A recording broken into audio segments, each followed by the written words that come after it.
7월에도 돌아온 저의 아주 좋아하는 게스트 코리안바이 김요셉님 나오셨습니다. 반갑습니다. 안녕하십니까, 코리안바입니다. 지난 시간에 우울증 리뷰를 올렸었는데요. 보통은 영상을 미리 여러 개를 찍어 놓고 올리는 편이라서 댓글 읽기 같은 거를 못해요. 근데 이번 영상은 지난 우울증 리뷰 에피소드를 올리고 올린 다음에 이 영상을 찍는 거라서 구독자님들께서 달아주신 좀 따끈따끈한 새 댓글 같은 거를 좀 읽어드릴 수 있을 것 같아서. 좋다. 네, 근데 댓글이 별로 없거든요. 네. 댓글이 별로 없는데 그게 아까 따로 얘기할 때 얘기했다시피 샤이 태용맘들은 영상을 보고 좋아요도 잘 눌러주시지만 댓글은 안 달거든요. 그래서 어쩔 수 없죠. 그분들의 사랑을 그냥 저는 짐작할 수밖에 없어요. 아무튼 블립비님께서 자기를 자신의 친구처럼 대해주는 것에서 한 걸음 더 나아가면 주변의 가족이나 친구, 동료들에게 도움이나 조언을 구하고 함께 밥을 먹거나 곁에 있어 달라고 요청하는 그런 작은 연결들이 개인화된 사회 속에서 자신만의 로컬 커뮤니티를 만들어가는 시작이라는 생각이 들어요. 개인화된 사회에 대한 하나의 해독제. 네, 이렇게 달아주셨습니다. 이렇게 모두 우리 개인화된 사회 속에서 우리들만의 로컬 커뮤니티를 각자의 커뮤니티를 만들어가면 좋겠습니다. 그리고 에리카 러브스 코리아님께서는 아주 좋습니다. 이런 팟캐스트를 너무 좋아해요. 결혼에 대한 4시간 팟캐스트도 너무 좋았어요. 기대돼요. 예, 우리가 4시간 팟캐스트도 좀 우려를 했는데 재밌게 들어주신 분이 계십니다. 그리고 W Journal 5님께서는 근데 태웅님의 표정 말 뭔가 진심하지 않은 느낌? 이렇게 달아주셨습니다. 제가 좀 더 우울한 표정을 짓고 얘기를 했어야 되는데 실실 웃으면서 해서 우울하지 않아 보였나 봐요. 그러니까요. 네, 제가 우울증 앓는 사람답지 못했네요. 그렇게 보이지 않았는데 또 그분들을 대변해 주시기 위해서 또 그렇습니다. 아무튼 근데 제가 그 영상에서 초반에 얘기했던 것처럼 실제로 우울증을 많이 겪는 사람들이 겉으로 보기엔 우울하지 않아 보이는 경우가 아주 많다고 합니다. 맞아요. 네. 네, 사실 그 에피소드를 녹화하면서 얘기할 때 제 속은 정말 울상이었다는 점. 너무 장난 같나? 아닌데 진짠데? 댓글 하나 또 달리겠는데요? 근데 이게 진짜 슬픈 거예요, 알죠? 맞아요. 겉은 울고 있는데 속은 겉은 웃고 있는데 속은 울고 있는. 네, 그렇죠. 그러니까 완전 우울증이 엄청 심하시지 않으신 분들은 다른 사람과 있을 때 우울증인 게 티가 잘 안 나는 것 같아요. 진짜는 혼자 맞아요. 있을 때 느끼는 거가 많은 것 같고. 맞습니다. 오히려 패션 우울증인 사람들이 네, 맞아요. 막 괜히 막 혼자 막 꿍해 있고 그럽니다. 말 함부로 하면 안 되겠다. 죄송합니다. 아무튼 이렇게 웬만하면 가능하면 댓글 리뷰, 댓글 공유 시간도 좀 하려고 하니까요. 많은 댓글 남겨주시면 감사드리겠습니다. 좋은 것 같습니다. 제가 지난번에 그 우울증 영상 하면서 말하지 못했던 부분이 오늘 댓글에 나와가지고 첫 번째 댓글 쓰신 분이 있잖아요. 그러니까 우울증이라는 거를 많은 사람들이 존재하지 않는다라고 생각하는 사람도 많고 또 누군가는 아까 말한 것처럼 패션 우울증, 그러니까 이 많은 사람들이 우울증을 갖고 있어서 나도 우울증을 갖고 있다 이렇게 생각하는 사람도 많은데 그 두 사람들의 항상 이 대립하는 부분이 우울증은 실존하지 않아 하면서 우울증을 걸린 사람을 나무라 하면서 더 오히려 상처를 갖게 하고 우울증에 가진 사람은 그 사람들의 말을 듣지 않는, 그래서 우리가 항상 어떤 관계에 있어서 양쪽을 바라볼 필요가 있는 것 같아요. 그래서 우울증을 실제로 가지고 있는 사람은 우울증이 실존하지 않는 것처럼 믿고 그 자기를 도와주는 사람들한테 잘 대응하면서 괜찮아지려고 노력하는 게 중요한 것 같고, 또 우울증이 없다고 믿는 도와주는 사람은 있다고 완벽하게 믿고 그 사람들을 전격적으로 그 사람들을 전부 지원해주는 느낌을 가지고 살아가면 아까 첫 번째 댓글에서 말씀하신 것처럼 좋은 이 세상 속의 돌파구가 되지 않을까 싶습니다. 네, 그런 사회가 되면 참 좋겠네요. 아, 그쵸. 유토피아죠, 사실. 근데 그렇게 사는 게. 아, 그쵸. 네, 아무튼 이번 시간의 주제는 지난 시간에 예고했던 대로 네. 자유라는 키워드입니다. 네. 이것도 아주 어렵기도 하고 또 진지하기도 하고 굉장히 방대한 주제죠. 네. 그렇습니다. 이 주제는 아마 조금 컨트로버시 하지 않을까. 아, 논란이 있을 수 있다. 네, 논란거리가 좀 있을 수 있을 것 같다는 생각이 드는데. 네. 저 평소에 많이 생각하는 주제여가지고 리서치를 하지 않고 그냥 제가 생각하는 것을 가지고 왔습니다. 그래서 그냥 태용쌤이랑 자연스럽게 친구랑 얘기하는 느낌으로 하면 좋을 것 같은데. 아주 좋아요. 자유가 뭐라고 생각하세요, 태용쌤은? 근데 자유는요, 우리가 지난 시간에도 많은 것들이 그냥 사람들이 우리가 믿기 때문에 존재한다고 하는 것들이 있다고 했잖아요. 원래 실체가 없는데 그냥 사람들이 있다라고 하니까 있게 된 거죠. 저는 자유라는 것도 비슷하다고 생각해요. 그냥 개념인 거죠. 그냥 생각, 아이디어. 자유라는 건 실체가 없어요. 그렇기 때문에 많은 사람들이 각자의 자유를 가질 수 있다고 생각하고, 그리고 또 많이 오해를 할 수도 있다고 생각을 합니다. 어쨌든 자유가 뭐라고 생각하냐? 저는 자유라는 게 약속이라고 생각해요. 뭘 해도 된다, 안 해도 된다라고 많은 사람들이 약속하는 거. 저는 그렇게 일단 얘기를 드리겠습니다. 그러면은 일반적인 사람들이 생각하는 자유는 뭐라고 생각하세요? 글쎄요. 하고 싶은 걸 할 수 있는 자유? 그쵸. 그러니까 자기가 내키는 대로 자기 마음대로 할 수 있는 것을 좀 자유라고 여기는 것 같아요. 그 기준? 네. 근데 말씀하신 거 되게 놀랐던 게, 확실히 자유라는 그러니까 단어는 모든 나라에 존재하는데 그 자유가 허용되는 것은 다 다른 것 같아요. 국가별로. 그렇죠. 네, 제가 지금 세 나라에서 살았다 보니까 한국 살고 방글라데시 살고 지금 영국에 살고 있는데, 영국의 자유가 우리가 흔히 말하는 내 마음대로 뭔가 할 수 있는 것이 굉장히 훨씬 더 많고, 자유라는 스펙트럼이 훨씬 더 넓고, 그리고 한국은 딱 중간인 것 같고요. 방글라데시는 훨씬 좁은 것 같아요. 네, 그래서 우리의 자유는 어디까지 억압을 받아도 되는가, 이거를 좀 첫 번째로 좀 질문을 해보고 싶어요. 자유는 어디까지 억압을 받아도 되는가? 네. 두 가지죠. 네. 억압이라. 아니면 자유는 어디까지 허용이 가능한가? 이렇게 질문했을 수 있고요. 뭐 똑같은 말이네요. 네. 근데 그 말은 어려운데, 무한한 자유가 마냥 좋은 게 아니잖아요. 그러면 어디까지 허용돼야 하냐? 이거는 근데 너무 많은 분야가 있고 너무 많은 뭐라 해야 되지? 사회의 부분이 있어서 간단하게 얘기할 수는 없는 것 같은데.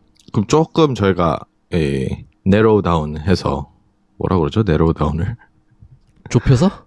네, 조금 더 주제를 좀 좁혀서 우리가 흔히 얘기하는 뭐 표현의 자유가 있잖아요. 미국에서 굉장히 중요하게 생각하는 어려운 거네. freedom of speech. 네. 근데 표현의 자유는 어디까지 억압을 받아도 되는가? 우리 한국을 예로 들면은 한국의 캔슬 컬처라고 해서 이제 나락을 보내는 문화 같은 것들이 있잖아요. 그래서 이제 인터넷상에 있는 익명의 사람들이 한 사람을 막 욕하고 하는 것까지도 표현의 자유가 되는 것인가? 아니면 이거를 처벌할 수 있는 우리가 그런 남을 비방하는 자유는 억압해도 되는 것인가? 근데 저는 그 문제는 표현의 자유만의 문제는 아닌 것 같아요. 그러니까 표현의 자유가 있기 때문에 그런 거를 할 수 있다라고 얘기하는 건 좀 약간 핀트가 안 맞는 말 같거든요. 아니, 그러니까 법적인 자유는 있겠죠. 근데 그렇다고 그게 도덕적으로 좋은 건 또 아니잖아요. 근데 규칙이 허용하니까 이건 정당해, 할 수 있어라고 얘기하는 건 좀 아니지 않나. 근데 아무튼 다시 또 그 규칙, 자유, 허용의 문제에서 생각해보면 사실 지금 법은 그걸 좀 허용하는 편은 아닌가요? 그렇죠. 그게 우리 사회가 약속한 거죠. 그렇다면 그럼 우리 사회에선 그게 맞는 거 아닐까요? 그러니까 이게 좀 어떠한 기준이라는 것이 존재하지 않았을 경우 우리가 생각하는 자유 그리고 그거를 자유의 기준을 만드는 법 이것들이 계속해서 사회가 변하면서 또 변경이 되면 지금 우리가 이 얘기를 해도 10년, 20년 뒤에는 말도 안 되는 소리를 하는 것처럼 느낄 수가 있는 거죠, 사람들이. 그죠? 그래서 좀 역사적으로 봤을 때 옛날에는 어떤 종교에 기반을 해서 이게 법이다 해서 종교의 법을 따라서 법을 만들고 그거에 반대하는 것들은 다 위법이 되는 경우가 있었는데 지금은 계속해서 좀 바뀌는 것 같아요. 그러다 보니까 자유라는 스펙트럼이 더 힘이 세지는 것 같아요. 왜냐하면 계속 유동적으로 변경될 수 있는 거니까. 네. 네. 그래서 조금 저는 이 자유가 어디까지 억압받아도 되는가인데 억압을 받지 않으면 우리가 경험하지 못하는 아주 악한 옛날 원시 시대 서로 부족끼리 싸우고 하는 그 지경까지도 갈 수 있다고 생각을 하거든요. 그쵸. 그 인간에게 해당되는 건 아니지만 그 정글의 생태계에는 무한한 자유가 있잖아요. 그쵸. 예. 예. 근데 대신 거기는 그 약육 강식의 논리가 지배하잖아요. 예. 우리 사회도 그렇게 되지 않을까요? 그러니까 저는 그렇게 지금 돼가고 있는 것 같거든요. 점점 더 자유도가 높아져서. 예. 그런가? 그런 게 좀 정당화되는 것 같아요. 예. 네. 그러니까 기존에 있었던 지금 이것도 논란이 될 만한데 영국에 제가 지금 살고 있으니까 브렉시트 이후에 유럽에 있던 이민자들을 다 이제 안 받고 다른 나라에서 인도, 파키스탄, 나이지리아 이런 데서 받게 됐어요. 근데 옛날에는 유럽 사람들이 비슷한 문화를 공유해서 크게 문제가 안 됐었는데 완전 다른 문화에서 오니까 이제 문화적인 충돌이 생기는 거죠. 그러니까 그 당시에 다른 문화에 있는 사람을 받자라고 얘기를 했지만 법을 또 지금은 막 개정을 하려고 하는 거죠. 이 사람들 너무 문제를 많이 일으키니까 이제 더 이상 받지 말자, 내쫓자, 막 이런 얘기가 나오는 것도 어떻게 보면은 옛날에는 많은 사람들이 허용했던 그 자유가 이 문화적 충돌로 인해서 그 사람들의 자유를 억압할 수밖에 없어지는. 근데 그것이 이제 법 그 자체로 계속 남아있는 것이 아니라 우리한테 불이익이 되니까 법을 바꾸자 하는 거죠. 그러니까 자유라는 스펙트럼을 어떤 사람에게는 이렇게 확 낮춰버리게 되는? 너무 말이 어렵나? 좀 어렵긴 했어요. 오케이. 물론 저는 이해합니다만. 네. 그러니까 근데 제가 아까 얘기한 거랑 그런 맥락이 좀 통하지 않아요?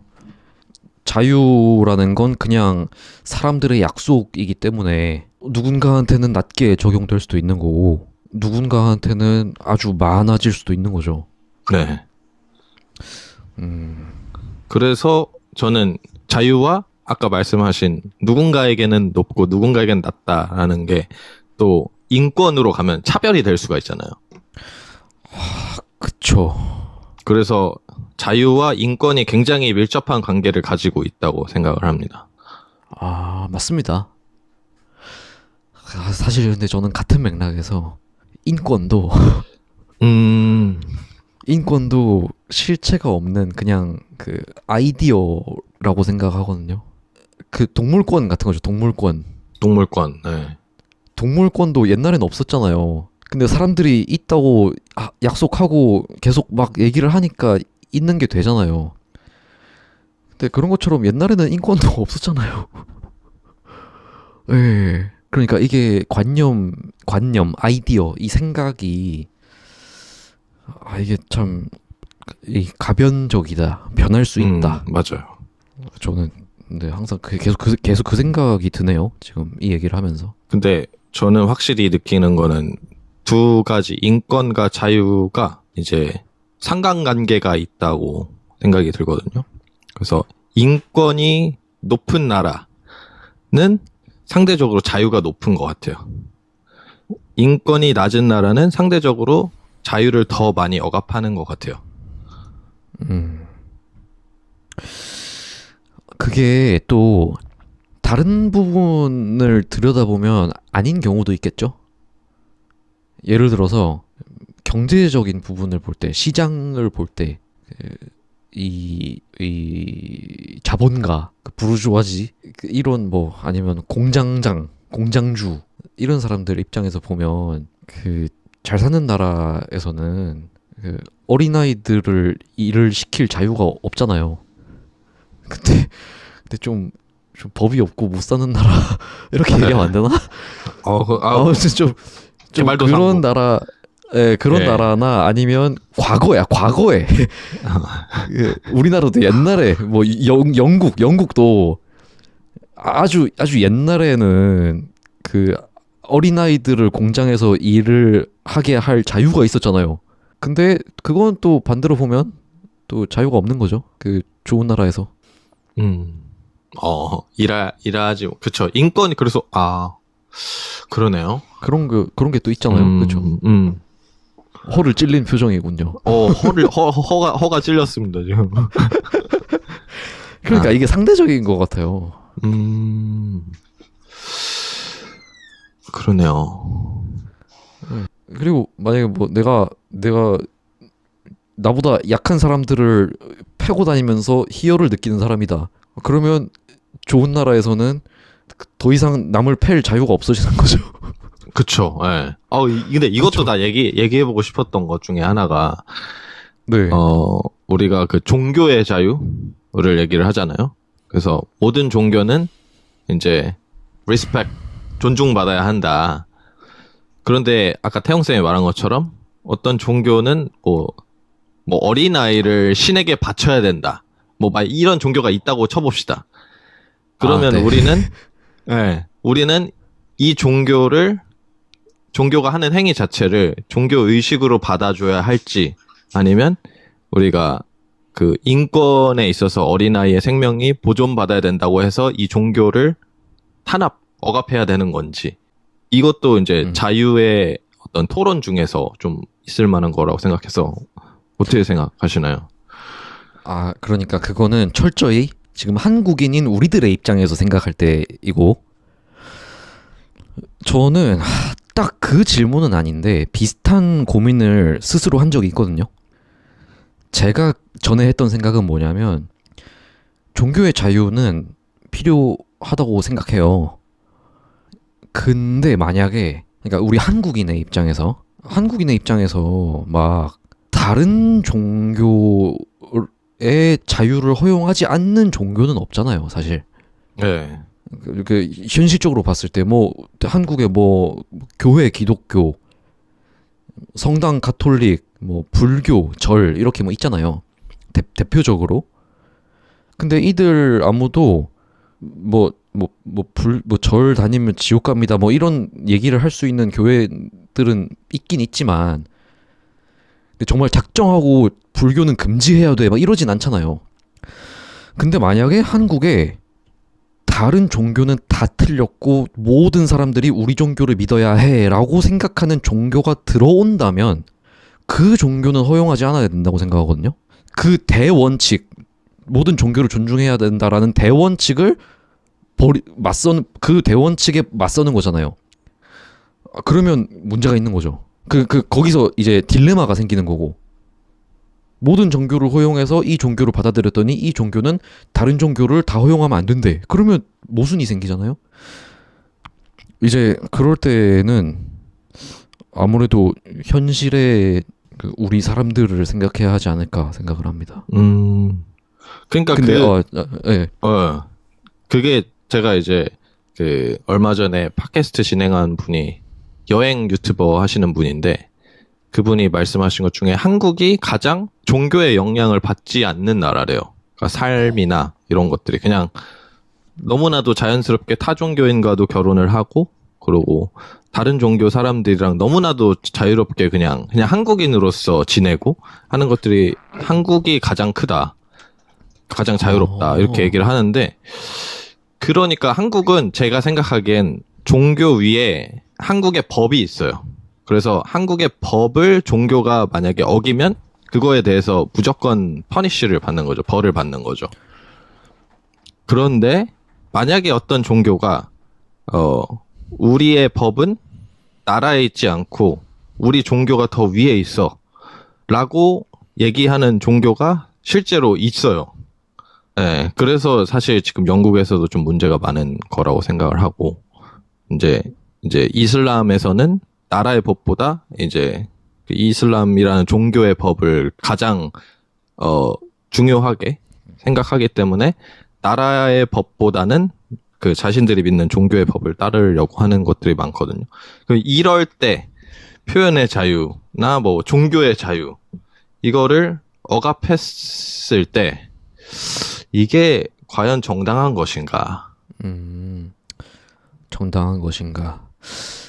저는 다시 아까 형의 질문으로 돌아가서 그거에 대한 제 생각을 얘기를 해보자면, 저는 철저히 우리 한국인의 입장에서, 그러니까 한국인인 저의 입장에서 한국에 들어오면 안 된다고 생각해요. 허용 안 해야 된다고 생각해요. 왜냐하면 그 자유라는 게 제가 처음에 얘기했듯이 우리의 생각을 초월한 어떤 진리가 아니라 그냥 우리의 약속인 거예요. 여기까지는 허용하자, 여기까지는 해도 돼, 이렇게 약속하자, 다 같이 지키자, 이거예요. 근데 그건 우리의 약속과는 너무 다르잖아요. 그러면 우리의 자유도 빼앗기고, 맞기 싫어, 안 맞을 자유가 있는 아이들의 자유를 빼앗기고 그러니까 어떻게 막 진짜 무슨 말도 안 되는 기적 같은 일이 뿅 하고 벌어져서 갑자기 우리나라 사람들이 다 그 종교를 가진 사람들이 돼버려요. 네. 그럼 좀 비정한 얘기지만 그때부터는 그게 우리들의 약속이 된다고 생각하거든요. 지금의 그 나라들처럼. 그렇죠. 근데 그러진 않으니까. 그래서 저도 지금 방금 말씀하신 게 들으면서 그 전부터 생각했던 건데 다시 한번 상기를 시켜보면, 진짜 우리가 그냥 표면적으로 아는 자유, 내가 할 수 있는 거 모든 거 할 수 있는, 이거는 그냥 이 세상에 존재하지 않는다고 생각을 해요. 네. 그럼요. 무조건 상충하고 무조건 부딪힐 수밖에 없는 영역이다. 그래서 저는 그냥 다른 문화권에 있는, 그러니까 우리가 생각하는 그 자유의 스펙트럼이 다른 나라에 있는 사람을 우리나라로 오게 했을 때 그거에 대한 생각을 분명히 해야 된다고 생각하거든요. 그러니까 자유에 대한 스펙트럼이 다르기 때문에 충돌할 수밖에 없다. 그래서 문제가 반드시 생긴다. 네. 그래서 법을 이전부터 먼저 탄탄하게 하지 않으면 이제 온 사람도 힘들고, 온 사람도 자기 차별받는다고 느낄 거고, 그리고 받아주는 사람도 그 입장에서 우리나라가 지금 이 사람들한테 막 바뀌어가네? 이렇게 생각할 수도 있는 거라는 거죠. 그래서 좀 각 나라별로 자유라는 그 스펙트럼이 조금 더 단단해야 될 것 같다는 생각을 오히려 하거든요. 근데 진짜 동의합니다. 그렇게 다른 문화가 충돌할 때는, 만날 때는 이렇게 충돌하는 부분이 없을 수 없잖아요. 그걸 그냥 가만히 손 놓고 알아서 잘 어울리겠지, 뭐, 사랑과 배려로 통합되겠지라고 생각하면 그건 절대 안 될 것 같고, 그래서 받아들이는 사람들은 그 시스템을 잘 만들어 놔서 그 오는 사람들이 그 잘 통합이 되게, 잘 바뀌게, 여기에 맞춰가게 그 최대한 그 과정을 잘 설계를 해야 될 것이고, 또 오는 사람들도 여기 오는 곳을 존중하고 여기에 최대한 동화가 되게 서로 배려를 해야 되겠죠. 근데 그게 근데 그게 이미 좀 뭐 아까 얘기를 했으니까 뭐 영국에서 일어나는 난민 문제나 그런 것들이 이미 한번 좀 꼬이면 다시 풀기가 좀 쉽지는 않을 거라는 생각이 듭니다. 그렇죠. 네. 또 이 유토피아라는 게 이 나라가 잘 살고 계속해서 부흥을 하는 상태면은 사실 사람들이 크게 불만을 안 갖거든요. 근데 이제 전체적으로 막 전쟁도 일어나고 경제적으로 안 좋으니까 당연할 수밖에 없는 것 같아요. 이제 타겟팅이 이제 우리나라 민족이 아닌 다른 민족한테 먼저 타겟이 갈 수밖에 없는 거라고 생각해서, 그러니까 아까 우울증 우리 댓글 리뷰할 때랑 똑같은 생각이에요. 내가 만약에 다른 나라에 가면은 그 사람들 입장에서 나를 세팅을 해서 가야 되는 게 맞다고 생각하고, 그리고 그 있는 사람들도 그 사람들을 배려하는 마음을 가지고 있어야지 서로 같이 살 수 있는 건데, 이제 한쪽이 자신의 나라에 있는 그 자유의 스펙트럼을 너무 강하게 주장을 하면 이제 힘들다. 그래서 제가 봤을 때는 그 외국인한테 절대 하지 말아야 하는 말이 너 나라로 돌아가래요. 네. 근데 그 말이 나온 게 저는 그런 부분이라고 생각해요. 서로가 배려하지 못했다. 네. 그래서 저는 개인적으로 이제 방글라데시에 꽤 오래 살았고, 그 다음 영국에 사는데, 항상 저는 제가 이방인이라고 생각을 해요. 그래서 여행객이다. 그래서 나는 언제든지 이 사람들한테 틀린 행동을 할 수 있는 사람이고, 그리고 이 사람들이 원래 거기서 자랐던 사람들이니까 이 사람들의 문화를 최대한 내가 바들하지 않게, 좀 뭐라 그러지? 이렇게 거슬리지 않게? 네, 거슬리지 않게 내 행동을 조신하게 살아야 된다라고 생각을 하거든요. 그래서 나중에 만약에 입국 심사 같은 거를 비자 받기 전에 만약에 한다면 제 생각에는 그 나라에 대한 큰 이해도가 있는지, 뭐 이런 것들이 오히려 좀 더 중요하지 않을까라고 생각을 해요. 그러니까 자유의 스펙트럼을 조금 맞출 수 있는 정책이 필요하지 않을까. 갑자기 정책 얘기를 하고 있긴 한데, 아무튼 그 자유라는 것 자체가 다른 사람이면 무조건 부딪힐 수밖에 없다. 그리고 다른 나라면 당연히 더 부딪힐 수밖에 없다. 화목하게 잘 산다는 건 너무 이상적인 얘기인 것 같아요.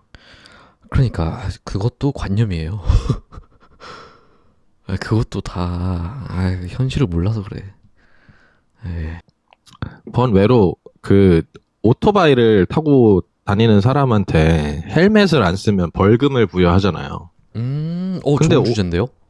오토바이 타다가 내 대가리 깨져서 죽어도 나는 상관없는데 왜 나한테 오토바이 탈 때 무조건 이 헬멧을 쓰게 하냐라고 얘기할 수 있잖아요. 그렇게 얘기할 수 있죠. 근데 왜 오토바이 탈 때 이 헬멧을 쓰라고 할까요?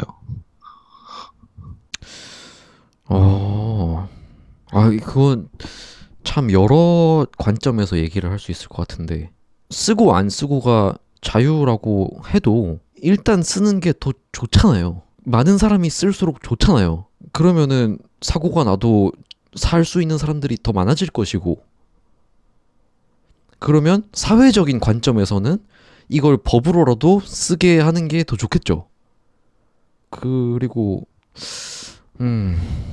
근데 그러면은 막 악플 다는 것도 악플을 안 다는 게 더 좋잖아요. 사회적 현상으로 봤을 때 그것 때문에 자살하는 우리 셀러브리티들이 그렇게 많은데 악플을 달면 무조건 지워지게 하는 그런 정책을 만들 수도 있는데 그건 또 표현의 자유라고 내비두고 헬멧은 또 쓰게 하고 그거는 안전법 아닐까? 안전에 관한 법. 네. 그 도로안전법. 이 안전벨트 매는 거랑 똑같은 기준 아닐까요? 네. 그 안전벨트도 왜 굳이 매야 하는가? 내가 누구랑 부딪혀서 내가 안전벨트를 매고 안 매고 따라서 상대방에게 더 피해를 주는 건 아니잖아요. 내가 죽는 거지. 내가 더 많은 피해를 보는 거지. 근데 그 법이라는 게, 그러니까 그 자유를 억압하는 법이라는 게 그냥 단순히 자유를 막고 처벌하는 거 외에 우리 사회의 기준을 만드는 거라고도 생각을 하거든요. 네. 뭐가 더 좋은지를 그걸로 보여주는 거죠. 어떤 선택이 더 좋은 것인지. 그래서 뭐 우리나라는 아니지만 미국에는 총기 사건이 많이 일어나지만 그래도 총기를 소지할 수 있는 자유를 주잖아요. 네. 그러니까 그런 것들로 보면 이 자유가 억압받는 부분이 확실히 존재하는 거죠. 아무리 자유로운 나라여도 자유는 결국에 억압받을 수밖에 없는 거잖아요. 그러니까 근데 자유가 억압받는다라고 얘기하면 좀 부정적인 느낌이 아무래도 많이 드는데, 저는 얘기했다시피 그냥 약속이라고 생각하거든요. 자유가 무조건 많다고 해서 좋은 게 아니잖아요. 저는 거기에 그 가치 판단을 좀 하는 게 위험하다고 생각이 드는데, 단순히 자유가 더 많은 게 좋다. 그래서 미국에서는 총을 가질 자유를 허용한다. 그럼 그게 마냥 좋은 걸까요? 그렇죠. 마냥 좋지 않죠. 사고도 많이 일어나니까. 그쵸. 근데 그러면 만약에 생각해 봅시다. 총을 가지고 남을 쏘는 건 불법이에요. 근데 만약에 나를 쏘는 건 불법이 아니에요. 만약에 그럴 자유는 있다고 쳐요. 근데 그것도 말이 안 되잖아요. 그러니까 이게 너무 그냥 단순히 자유가 있냐 없냐라고 판단하기엔 너무 인간은 복잡하기 때문에 그렇게 막 간단하게 얘기할 수 있는 건 아닌 것 같아요. 근데 다만 할 수 있을 때, 내 머리를 총으로 쏠 수 있을 때나 그 뭐 법으로 안전벨트를 안 매고 오토바이 헬멧을 안 써도 아무 상관이 없을 때랑, 그게 법으로 금지돼서 그럴 자유가 없을 때랑 사람들이 생각하고 고민하는 그 깊이가 달라질 거예요. 근데 그 법이 있다면 그 사람 생각이 얼마나 어디로 튈지 모르고 얼마나 다양하게 해요. 근데 이제 그거를 한번 막아주는 역할을 할 수 있는 거죠. 제 생각은 그렇습니다. 이게 진짜 끝도 없는 토론이긴 한데 네. 결국에는 누군가가 정해놓은 법, 그리고 우리가 여태까지 살아왔던 그런 역사들의 데이터를 축적 안 해서 우리는 그 정도 바운더리 안에서 자유를 가지고 살아가는 거죠. 완벽한 자유를 가지고 살아가는 거는 불가능하다 라는 거를 좀 얘기하고 싶었고, 그리고 제가 느끼는 거는 뭐 영국이나 그리고 미국 같은 데를 보면, 서양권 문화를 보면 인권이 가장 큰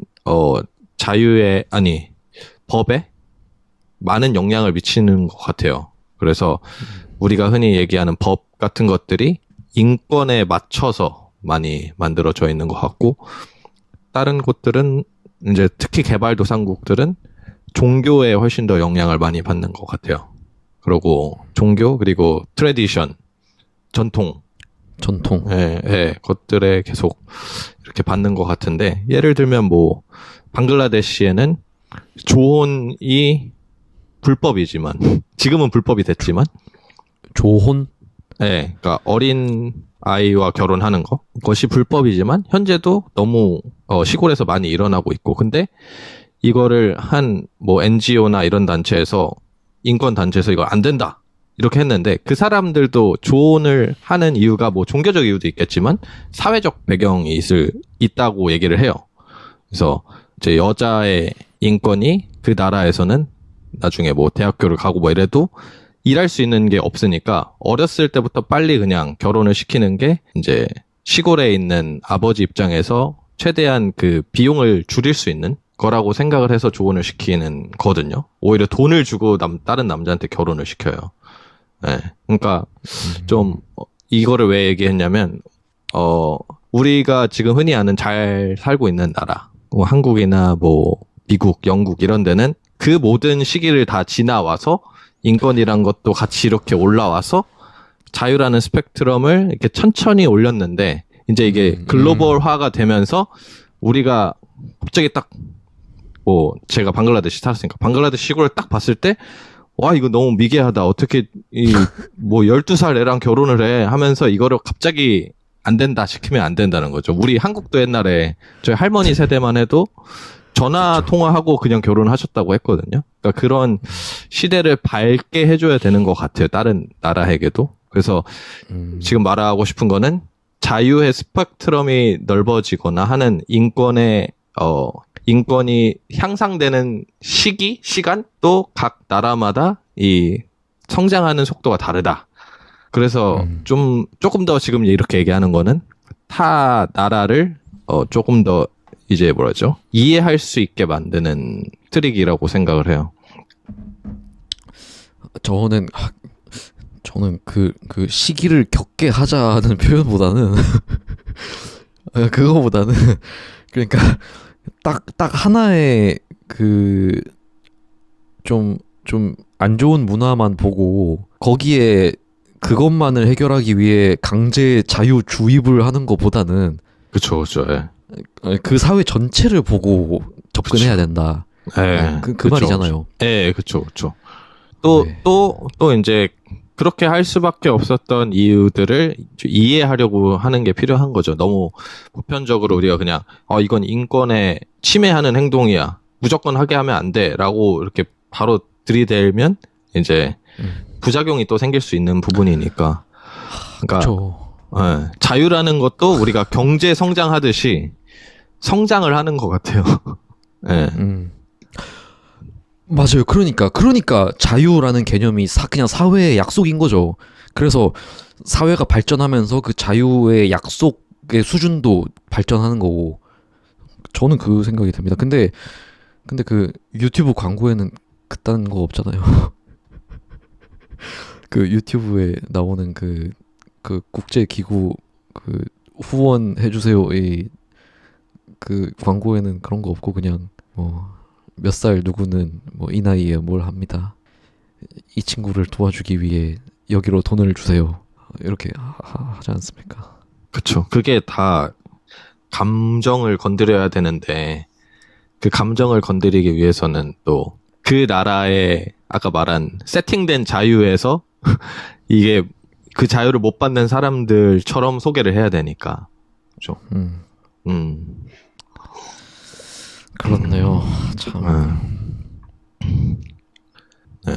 그래서 진짜 아까 말하신 것처럼 국제기구에서 일하시는 분들이 그 현타라고 하죠. 현자타임. 그 좀 상실감을 느끼신 분들이 꽤 많대요. 그런 거 보면서. 네.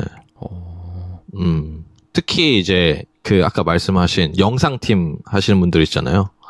그런 분들 보면은 이제 너무 이제 아픔을 부각시켜야 되니까. 네.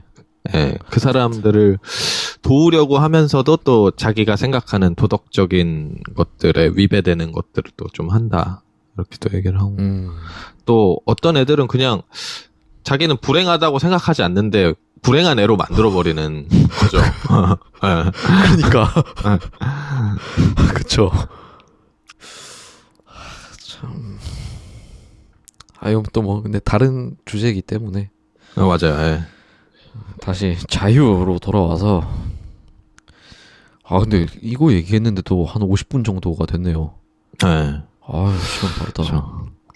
저는 그래서 그 한국에 요즘에 제일 이제 대화를 하다 보면 가장 많이 나오는 게 이제 대화를 하다가 이제 토론의 단계까지 이렇게 들어가요. 둘이 뭐 하고 가지고 있는 생각이 달라서 그러면 거의 대부분 끝을 이건 틀린 게 아니라 우리 서로의 생각이 다른 거야 하면서 끝나거든요.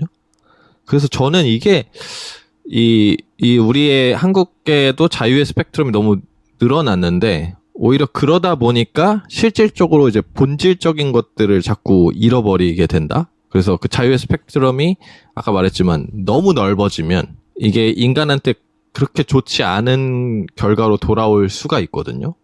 네, 그래서 이것도 인권과 자유가 높아질수록 우리가 딱 뭐다라고 정답을 내릴 수가 없어지는 게 되는 것 같아요.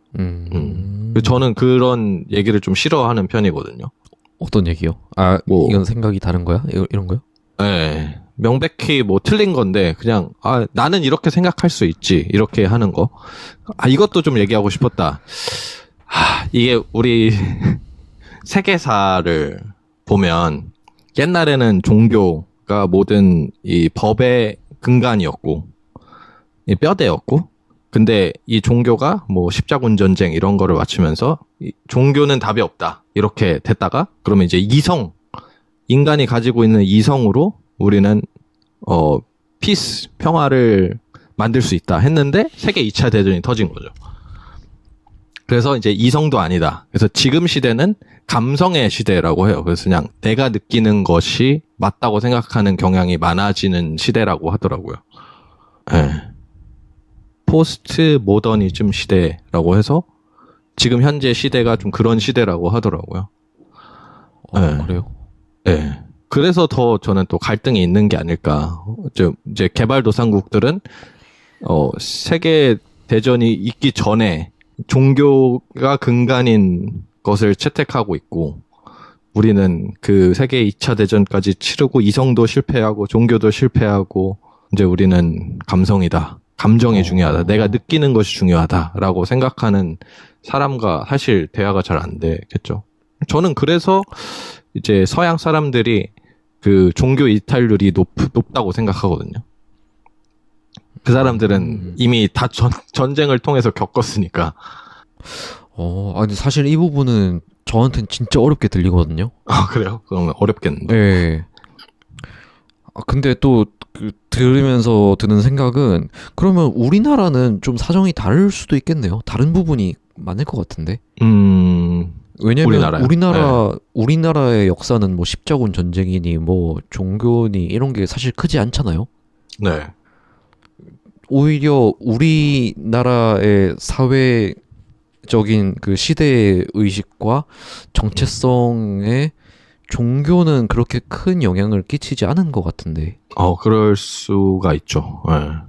네네, 뭐 오히려 일제에 지배당했던 시대나 아니면 뭐 남북 분단이 되고 뭐 한국 전쟁이 있었던 걸 겪었던 거나 아니면 뭐 가난을 극복하고 초고속 경제 성장을 한 거 그런 거를 바탕으로 접근을 해보면 또 다른 시각을 가질 수도 있겠네요. 조금은 다르겠지만 그래도 저는 한국이 이 서양 문화를 굉장히 많이 흡수한 나라라고 생각을 해서 발전을 하면서 그래서 그거에 대한 영향을 가지고 있는 것 같거든요. 네. 네. 서양화가 많이 되면서 이제 한국도 이제 종교 의존도 같은 게 많이 낮아졌고, 네. 법 같은 것도 이제 종교보다는 법이 더 위에 있게 만들어낸 것도 그런 것 같고. 근데 한국이 네. 역사적으로 종교 의존도가 높았던 적이 있나요? 조선 때부터? 없지 않아요? 높았던 적이 그렇게 높진 않았었던 것 같아요. 그렇게 역사로 보면. 네. 없어요.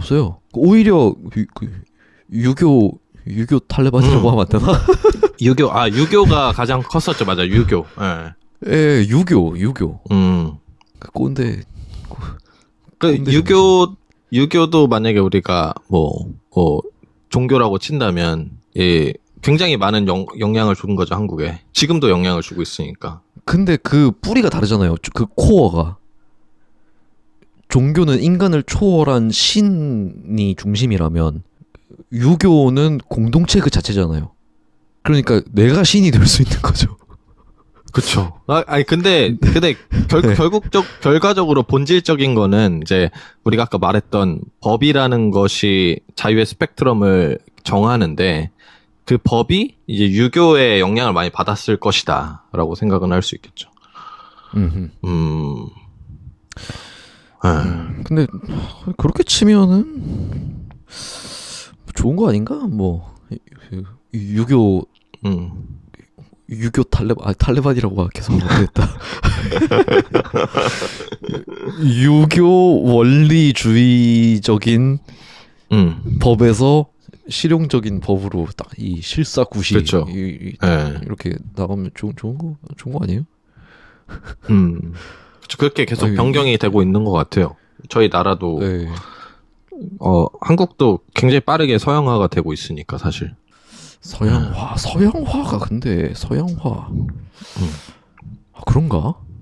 네, 저는 그렇게 느끼거든요. 리틀 아메리카. 그래요? 그런가? 근데 지금까지 한국이 제가 살아본 결과 가장 밸런스가 좋은 나라인 것 같아요. 그러니까 한국 최고예요. 그러니까 자유도 어느 정도 억압을 받으면서, 그러니까 사회가 어느 정도 인간을 통제하고 있으면서도 또 너무 또 자유를 너무 억압하진 않고 하는 그 좀 중간 단계에 있는 것 같고, 이제 한국 사람이라서 그렇게 느끼는 거겠죠 아마. 근데 영국에서는 인간이 얻는 자유도가 너무 높다 보니까 이거를 미스유스하는 사람이 너무 많아요. 오용하는 사람들이 많군요. 네, 오용하는 사람이 좀 많습니다. 뭐 살아보지 않아서 잘 모르겠지만, 뭐 그리고 물론 제가 한국인이라 그런 걸 수도 있지만, 저는 한국 사람들이 막 헬조선이다, 뭐 한국 진짜 뭐 별로다, 막 이렇게 얘기하는데, 다른 나라 한 두 군데서만 살아보고 맞아요. 다시 얘기를 했으면 좋겠어요. 근데 그 두 군데는 자기가 고르면 안 돼. 랜덤으로 가야 돼. 근데 대부분 자기가 골라도 쉽지 않을 거야. 그것도 그래요. 네, 맞아요. 그러니까 한국 저는 진짜 좋다고 생각합니다. 저 해외에 만난 사람들이랑 얘기를 하잖아요. 그러면 한국이 살짝 그 사람들 입장에서는 살짝 공산주의 국가처럼 들린다 봐요. 그래요? 통제가 되게 많이 된다고 생각해요. 예를 들면 우리 한국에는 모든 자동차가 블랙박스를 달고 있잖아요. 근데 뭐 외국에도 블랙박스를 달긴 하는데 사고가 났을 때 제가 알기로는 한국은 이게 법적으로 채택이 되는데 외국은 이게 안 된대요. 프라이버시 때문에. 네. 그래서 이거 가지고도 논쟁이 많았어요. 뭐 카메라, 우리 한국은 뭐 스냅 사진 찍으시는 분들이 다른 사람의 얼굴을 찍으면 뭐 초상권이 걸려서 벌금을 물게 되고 막 이런 게 있잖아요. 근데 블랙박스는 항상 틀어놓고 다녀. 그리고 맨날 레코딩을 해. 근데 서양 같은 경우는 이제 예술의 자유 이런 게 있어서 스냅 사진은 오케이인데 블랙박스는 또 못 쓰게 해요. 그 CCTV도 많이 없는 게 한국은 엄청 많잖아요. CCTV가. 근데 CCTV도 많이 안 달아놓는 것 중에 이유가 이제 사생활 침해 같은 것들이라고 하더라고요. 그래서 한국은 적당히 사생활 침해를 이제 정부에서 해주면서 안전을 준 것 같고, 여기는 이제 사생활 침해를 안 하면서 적당히 범죄율을 높여준 거라고 생각하거든요. 그쵸. 그냥 두 나라의 다른 약속인 거죠. 예. 근데 저는 한국 편이 더 좋은데. 저도 그래서 밸런스가 좋다고 생각하거든요. 예. 또 막 중국 같은 경우는 막 카메라가 막 얼굴 인식해가지고 막 누가 누군지도 알 수 있잖아요. 근데 그거는 좀 아닌 것 같고. 근데 그 정도는 좀 위험한 것 같고, 이제 사고가 났을 때 블랙박스를 확인할 수 있는 정도. 그리고 뭐 그냥 CCTV가 있어서 범죄 사고가 일어났을 때 사후에 확인이 가능하기 때문에 어느 정도 예방에 도움을 줄 수 있는 그 정도는 딱 적절하지 않나. 한국인이라서. 그러니까 뭐 그게 맞아요. 그렇게 우리 생각하는 것 한국인이라 이렇게 우리가 그걸 확실하게 그 인정을 하고 얘기를 맞아요. 해야 됩니다. 이건 네. 철저히 한국인의 입장에서 하는 이야기예요. 인정하겠습니다. 그리고 흔히 또 자유는 책임이랑 함께 한다는 말이 있잖아요. 그렇죠.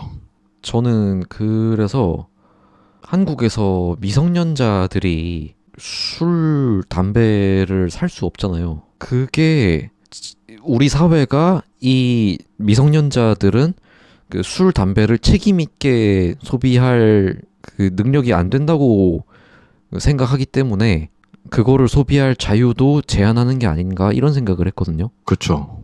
그런 면에서 마약 이런 것도 이건 모두에게 제한을 하는 거고. 그렇죠. 네, 근데 뭐 만약에 누가 나는 진짜 딱 내가 진짜 딱 결심하고 한 달에 한 번만 이렇게 할 수 있다고.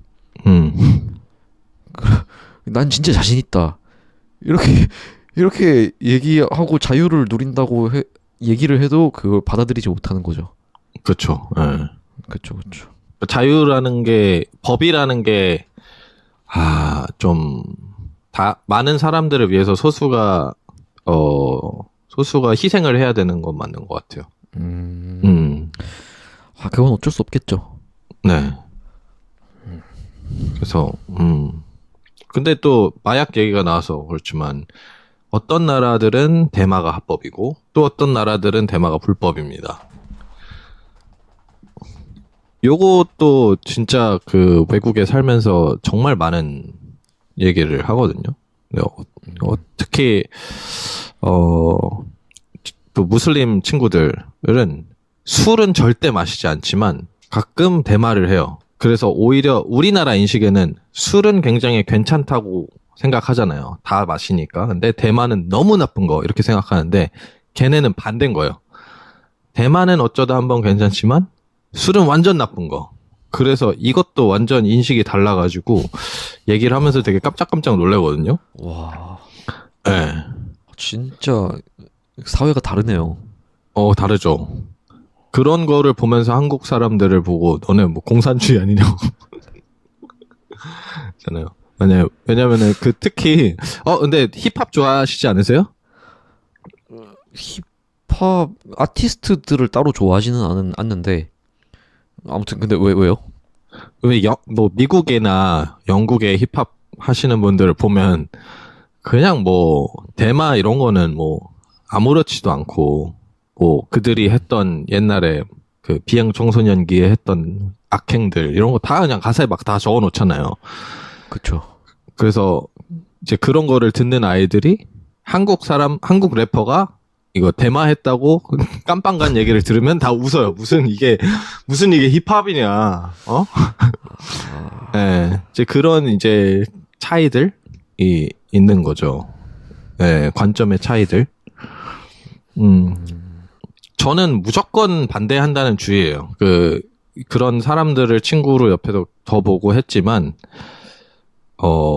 마약 자체가 인간에게 이 전두엽 기능을 갑자기 마비를 시키는 거기 때문에 무조건 안 좋을 수밖에 없다고 생각하고, 또 인간이라는 게 계속 큰 자극을 원하는데 우리가 막 쇼츠도 끊으려고 그러고 유튜브도 끊으려고 하고 하는 이유가 우리 본 삶에 대해서 조금 더 이렇게 열심히 살아보고자 하는 것들이 많은데 그건 그냥 그것 중에 끝판왕이거든요. 그래서 그거를 통해서 행복을 얻었다 해도 그게 무조건 피크를 치고 떨어지는데 그 떨어짐에서 아까 말한 이제 저번에 얘기했던 우울증 같은 것도 확 오는 거고 우울감 같은 것도 확 오는 거고 그걸 또 극복하기 위해서 또 그걸 해야 되는 거고 그래서 우리가 마약이라고 분류하는 거고 라고 생각을 해서 저는 한국이 그런 거에 대해서 엄청 엄격하다?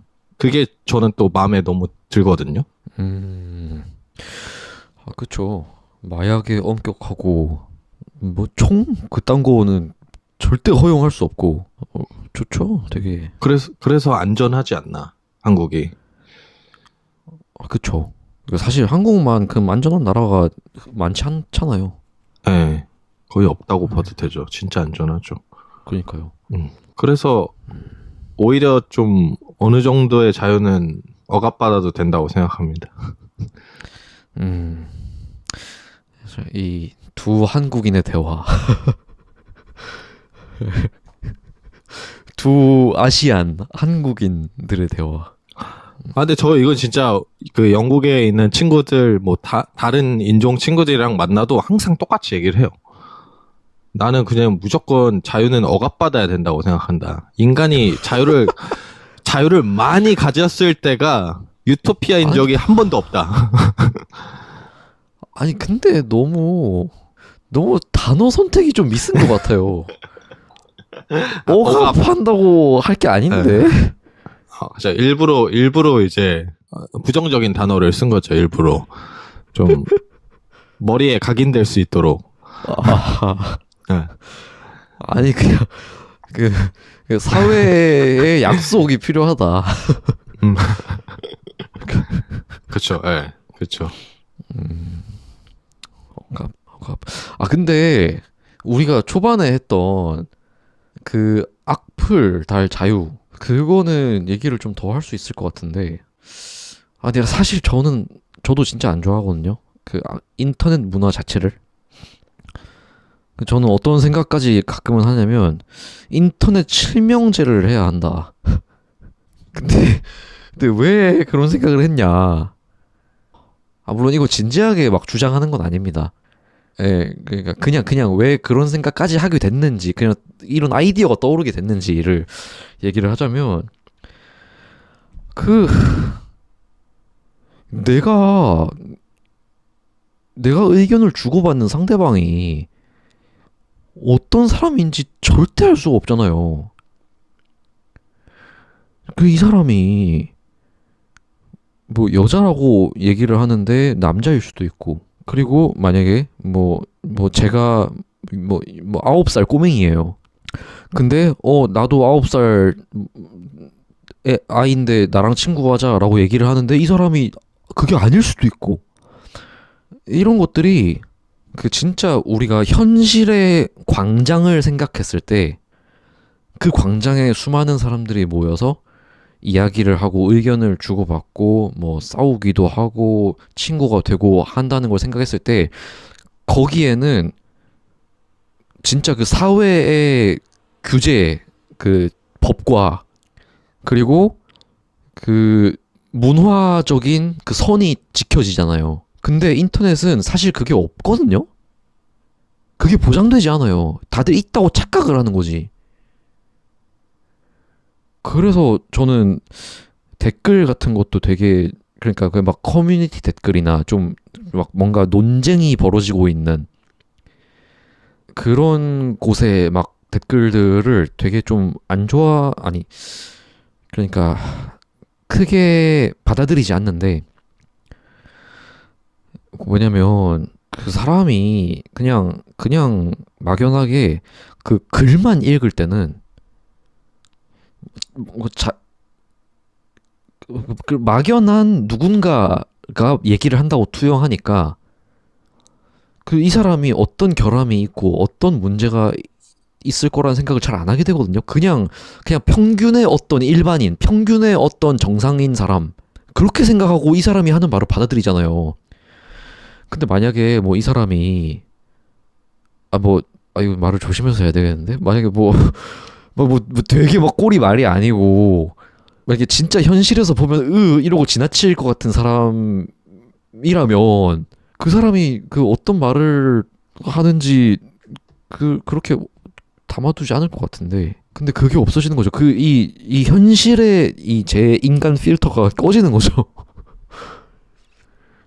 근데 그거 말고도 여러 가지 문제가 있을 수도 있다고 생각해요. 있을 수도가 아니라 그냥 있다고 생각해요.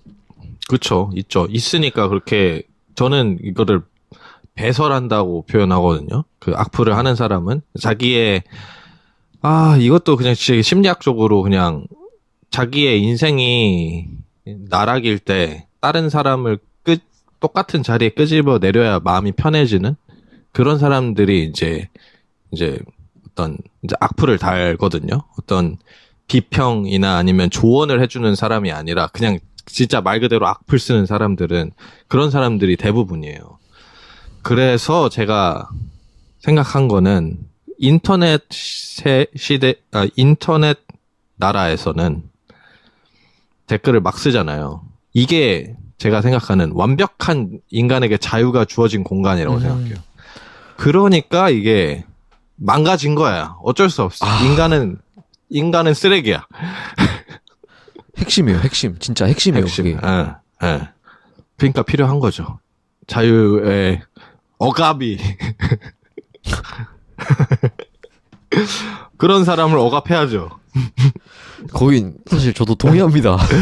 네. 네, 그 인터넷에는 저는 규제가 필요하다고 봅니다. 근데 이제 그게 또 현실적으로는 쉽지 않으니까 문제가 생기는 거죠. 그걸 어떻게 해요, 그걸? 그쵸. 네. 제가 진짜 이거 극단적으로 좀 예를 들면, 만약에 인터넷 세상처럼 지금 우리가 살고 있는 세계가 이런 규율이 없어요. 그러면, 이제, 복싱 챔피언들이 아마 전 세계 1%가 될 겁니다.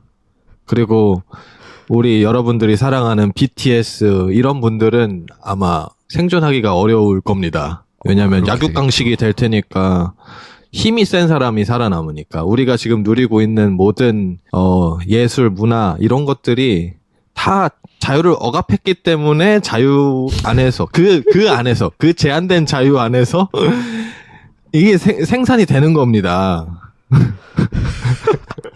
네. 계속 해주세요. 네.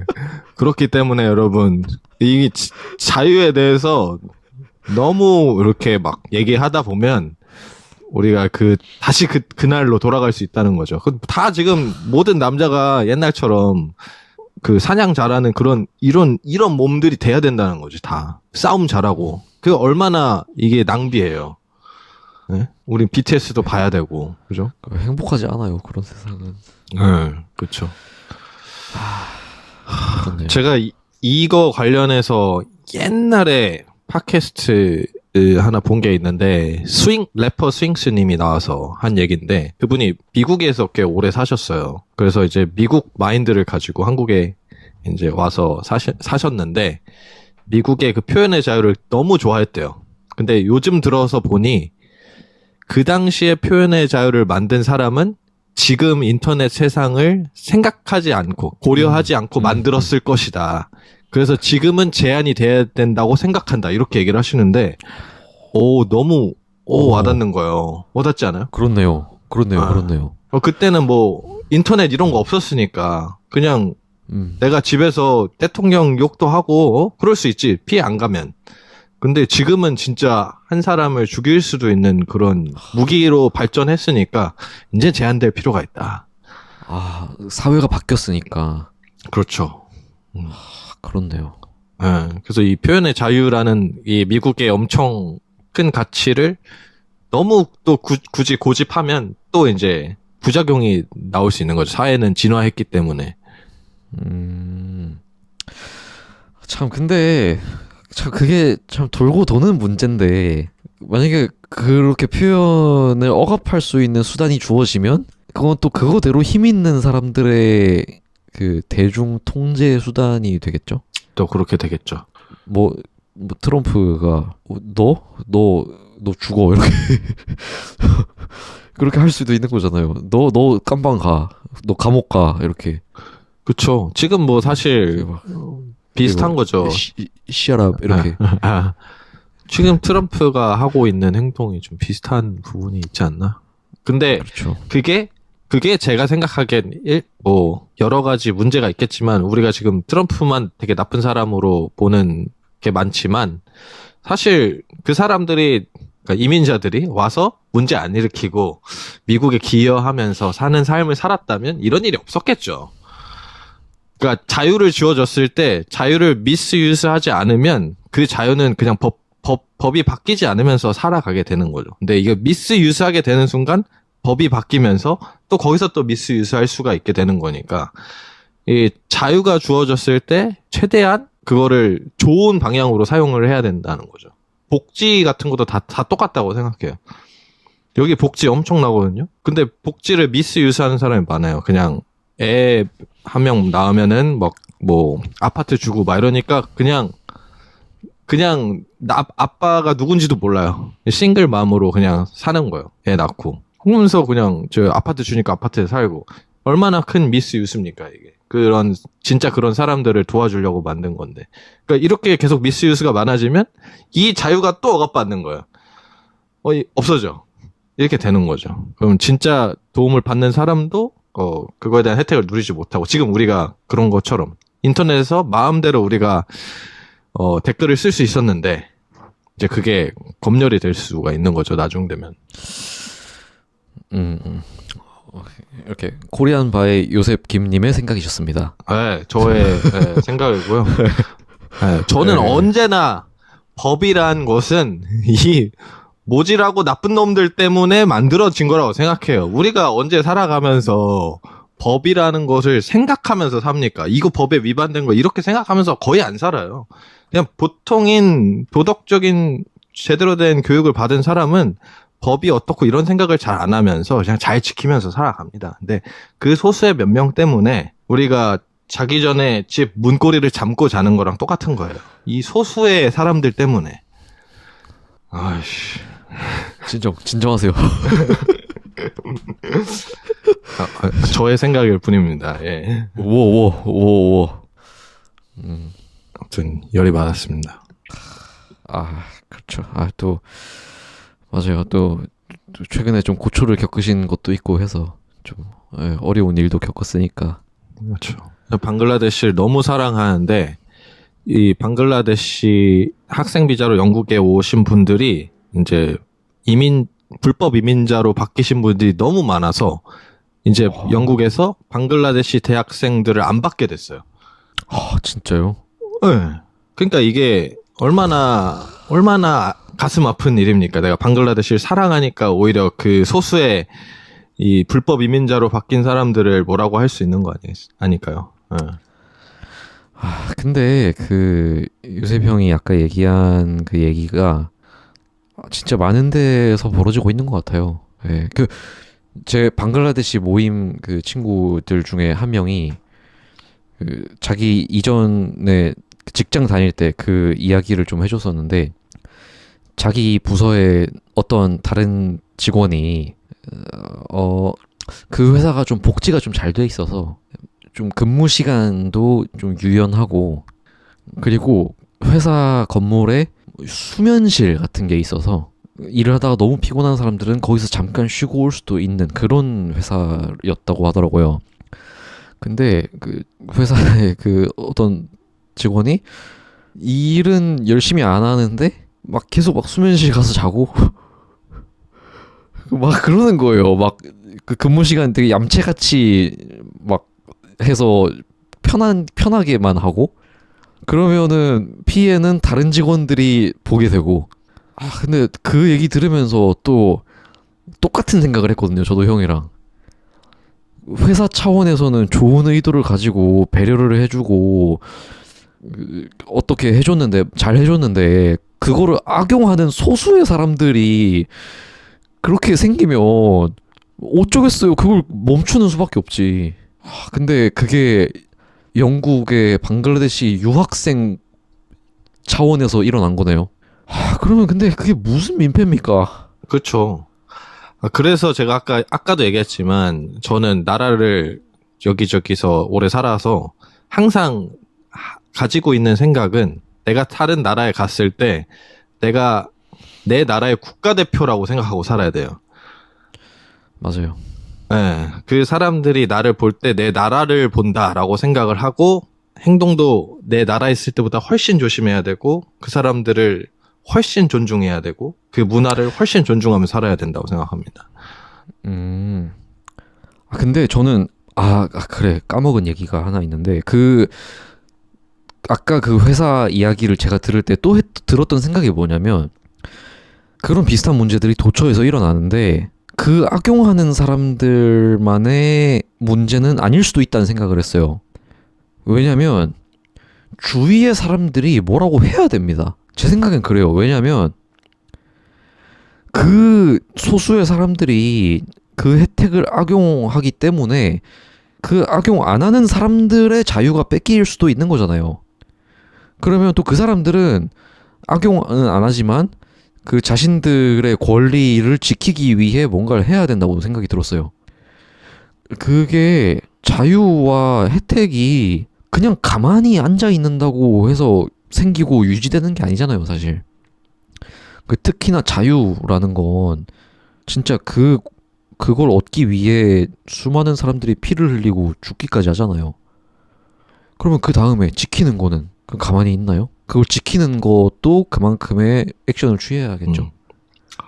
근데 이게 또 그거에 또 다른 자유 억압이라고 생각하니까.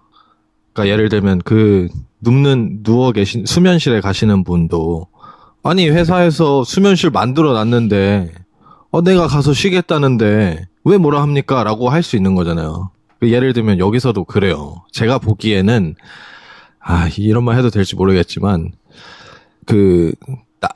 이 나라에 대한 지식 배경이 하나도 없이 막 해요. 자기 나라에서 하던 대로 해요. 그러니까 이 나라 사람들이 눈살을 찌푸릴 수밖에 없는 행동을 하는데 이걸 지적을 하면 인종차별이다 막 더 해가지고 이제 얘기를 하는 거죠.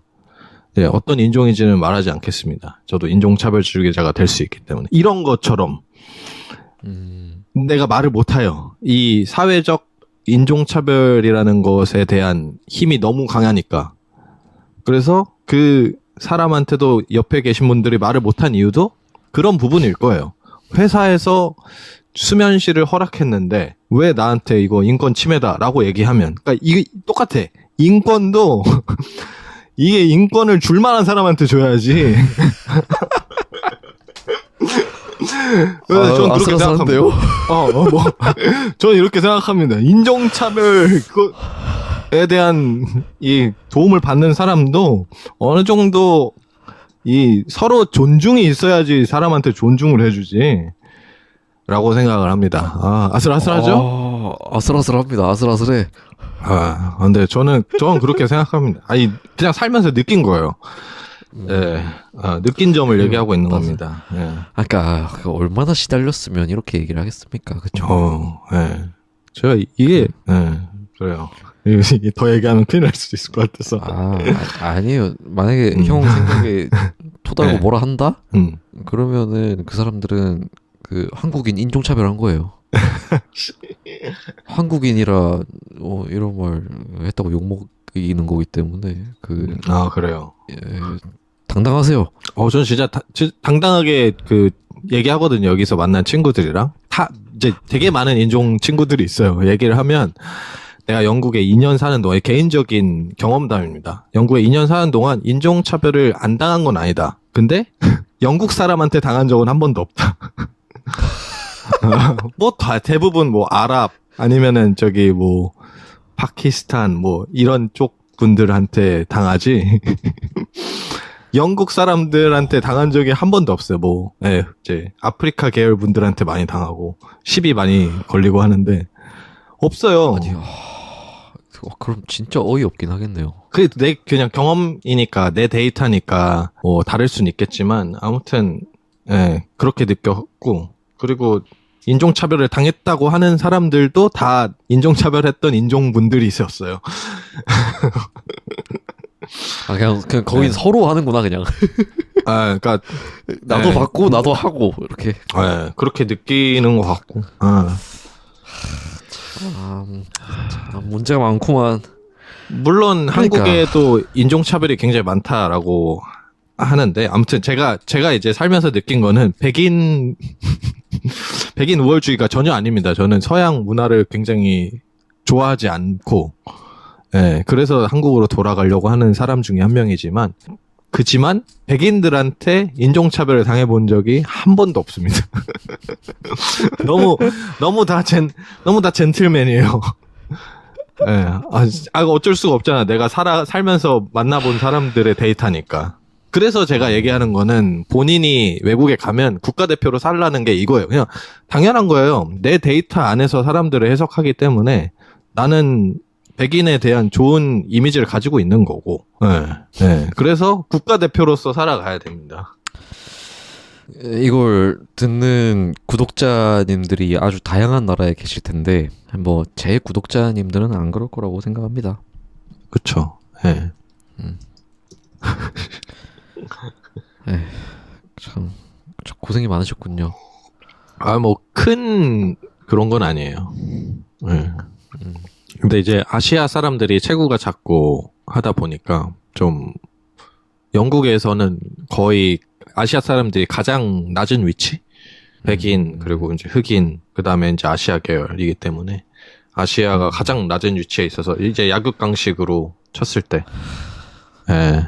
그리고 한국과 달리 이 동네에서 싸움도 그 펍 앞에서 굉장히 많이 일어나서. 진짜요? 그래서 한국에서 사는 것보다 더 내가 운동을 많이 해야겠구나라는 생각이 오히려 들을까? 우리가 아까 말했던 그 약육강식의 세계에서 내가 더 운동을 많이 해야겠구나라는 느낌을 받는 게 있어요. 나를 지키기 위해서. 참 그게 그러니까 지키기 위해서 내가 뭔가를 해야 되잖아요. 근데 우리나라 같은 경우는 나라가 나를 지켜주잖아요. 법과 공권력이, 경찰이. 참 그런데 와 영국 진짜 자유롭다. 저는 그래서 한국에 우리 흔히 말하는 애견남 막 이런 게 있잖아요. 애견남이 비율이 많은 이유가 그거 같아요. 애견남이 지켜주기 때문에. 많은가?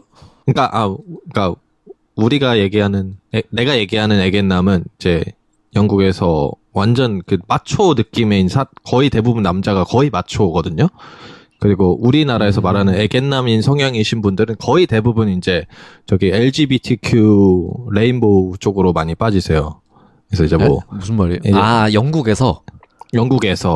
예, 그러니까 좀 자기가 여성향을 가지고 있으신 분들은 대부분 이제 게이이시거나 이런 분들이 많고, 예, 그 한국 남자를 영국 사람들이 봤을 때 처음에 게이라고 착각을 해요, 많이. 아, 그래요?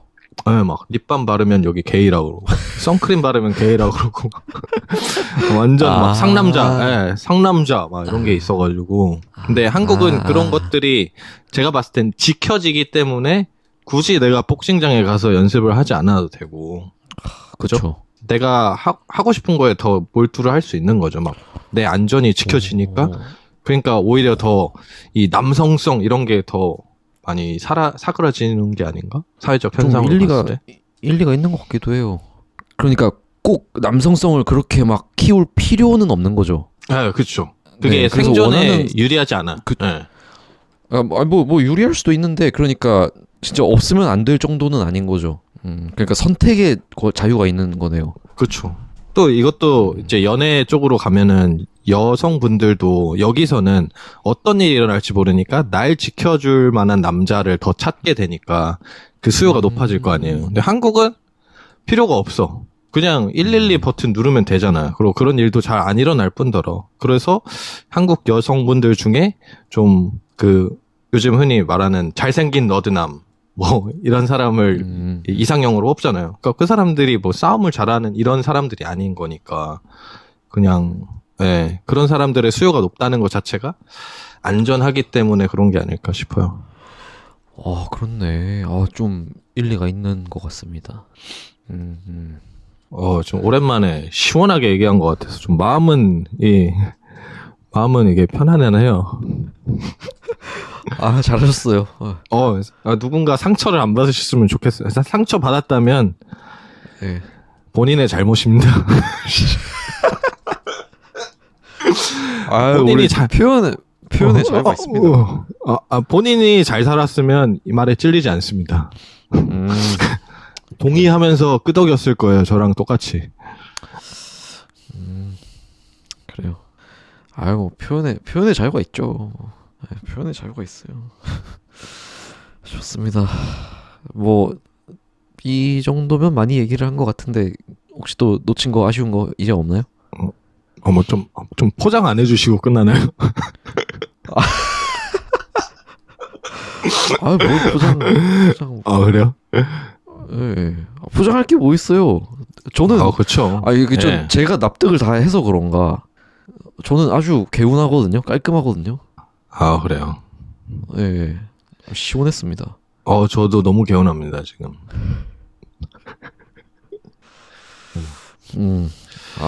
참 다행입니다. 시원하게 주신 것 같아서.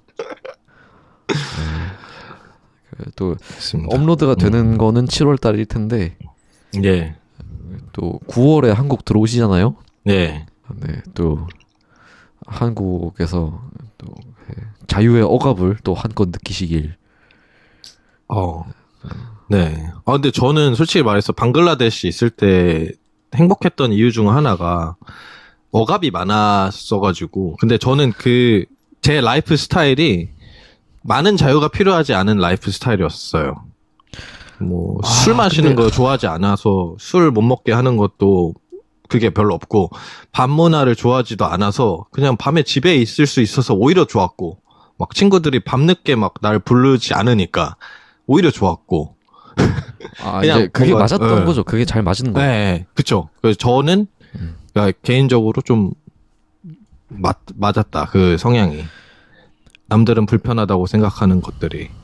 그러니까 딱 개인적으로 맞는 부분들이 많아서 그랬던 거네요. 근데 저는 반바지를 입지 못하는 것, 그 반바지 입을 자유가 없잖아요, 거기. 근데 그게 큰 힘듦이었어요?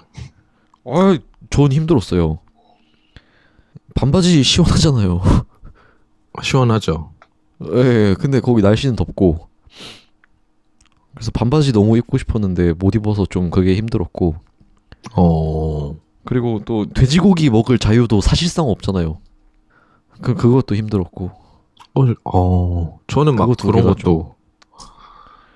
돼지고기 그런 것도. 전 돼지고기가 너무 좋아서. 맛있잖아요. 맛있긴 한데 없어도 살 수 있어서. 없어도 살 수 있긴 하죠. 네. 아무튼 태영쌤 하나 더 얘기하고 싶었던 게 있는데, 제가 느낀 건데, 아까 자유와 인권이 굉장히 상관관계에 있다고 했잖아요. 네. 그런 데이터가 있습니다. 인권이 높을수록 아이를 낳지 않는다. 왜냐면 인권이 높아질수록 아이에게 들어가는 비용이 높기 때문에 출산율이 현저하게 떨어진대요. 근데 딱 그거 하나만의 이유는 아니겠죠. 근데 이제 그게 있는 거죠. 우리가 옛날에 우리 어머니 세대를 보면, 그냥 아이들에게 정체성이 너는 귀한 애야가 아니라 그냥 이 가족의 이바지해야 되는 사람 중에 한 명이야로 저희 부모님 세대는 그렇거든요. 그래서 특별하게 키우진 않았어요, 아이를.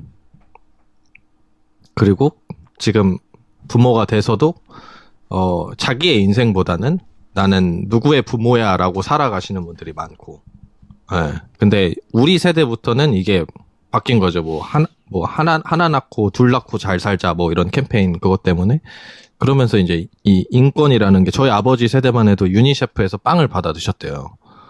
근데 우리 세대 때는 이제 갑자기 인권이 막 이렇게 올라가면서 경제 성장을 하면서 알바할 때도 막 증에다가 이렇게 프린트 적어서 남의 집 귀한 아들 이런 식으로 적어 놓는데요. 예, 막대하지 말라고. 예, 그런 게 옛날엔 없었는데 지금은 이게 막 생기면서 이런 아이들을 어렸을 때부터 잘 키워서 상처받지 않게 잘 키워서 지금 사회에 내보내려고 하는 세대잖아요. 우리 세대도 그렇고 이제 우리 밑에 세대는 더 심해졌고, 그러면서 이제 그 아이들에게 들어가는 교육비나 그리고 기저귀 먹는 거 이런 것들이 훨씬 올라갔다는 거죠. 그래서 이거를 또 수학적으로 연결을 하면 아까 상관관계가 있다고 했으니까 자유가 많은 나라는 아이들이 적을 수밖에 없을 것 같다는 생각이 들어요. 출산율이 오히려. 그러니까 근데 이게 이상하잖아요.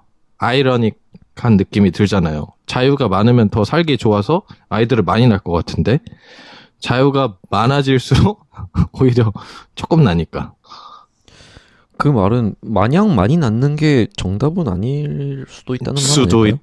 그럴 수도 있는데 아예 아이를 안 가지려고 하는 사람들이 많잖아요. 요즘 세대는. 그렇죠. 근데 그것도 뭐 각자의 행복의 기준이 달라지고 있다는 거 아닐까요? 근데 저는 이렇게 믿는데 인간의 어떤 궁극적인 목표는 저는 번식 욕구라고 생각하거든요. 좀 이렇게 얘기하면 좀 너무 그거긴 한데 아무튼 너무 구시대적이에요. 근데 번식 욕구가 없었다면 우리는 세상에 존재하지가 않아요. 그건 과거죠. 그래서 우리가 지금까지 존재한 건 맞는데 지금은 또 다른 걸 원할 수도 있죠. 네. 아무튼 저는 그렇게 생각해가지고 그게 저는 그래서 이 남 여자가 성관계에서 큰 쾌락을 얻는 이유 이런 것들도 다 저는 그건 번식 욕구라고 생각하거든요. 그건 맞죠. 그건 사실이죠. 그 우리 유전자에 각인돼 있는 거고. 근데 그러니까 지금까지의 그 인류 역사에서 축적된 그 DNA와 또 지금 현대 사회에서의 우리의 생각이 또 다를 수도 있잖아요. 그리고 부딪히는 부분들도 많고. 그러니까 추구하는 가치가 뭐 우리의 본능은 수천 년에 따른 걸지라도 또 우리의 머리는 다르게 생각할 수도 있지 않을까 생각을 합니다. 근데 저는 제가 개인적으로 아는 제일 똑똑한 사람들이요. 그러니까 제가 아는 사람들 중에 다 아이를 안 가지더라고요. 그래요? 네. 이유는 들어보셨어요? 그건 안 물어봤어요. 좀 뭐 신뢰가 될까봐.